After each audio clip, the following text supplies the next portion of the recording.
float by the central bank to start with. The ways and means lending that the central bank does to the government is to the tune of about 13 trillion in the last few years. That is an illegality because the Central Bank Act says very clearly that you cannot lend ways and means to the government more than 5% of the previous year's revenues. Who cares?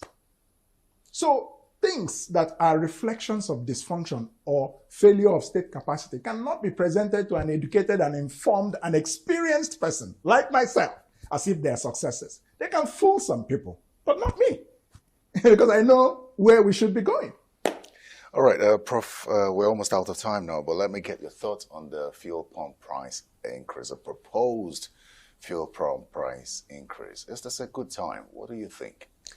It's a very difficult time to do it. But you see, the government has boxed itself into a corner.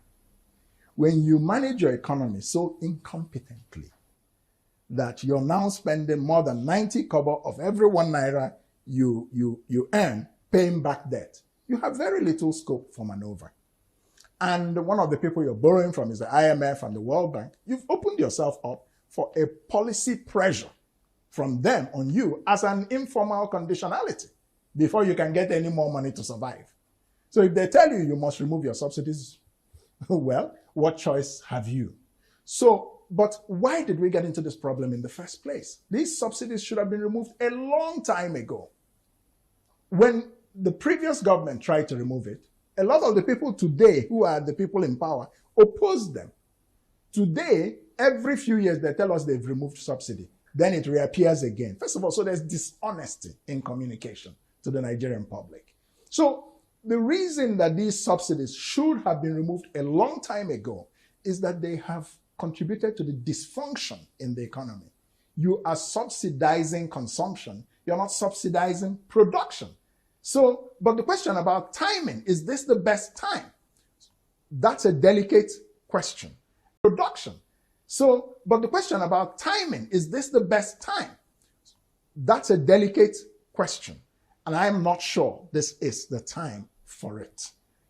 But in principle, it should have been done a long time ago. It's because of economic populism. If this government had removed those subsidies when they came in immediately and had a lot of political capital, we would have been better off, because eventually demand and supply will balance out the price. But it takes time. Look at what happened to GSM.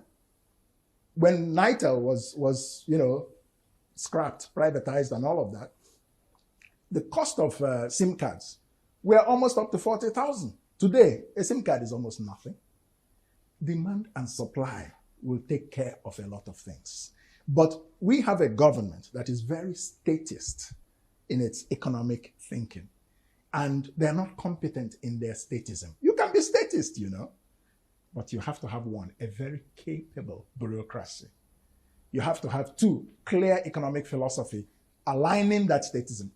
China is running what they call state capitalism.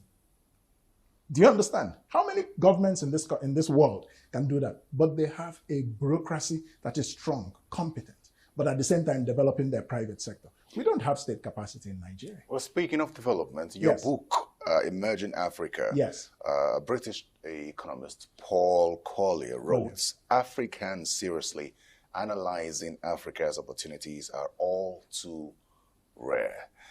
Now, with this kind of position, could you talk to us about these opportunities within Africa and the challenges facing us as Africans? Absolutely. Africa faces a challenge of development. They actually think mistakenly that they face a challenge of economic growth.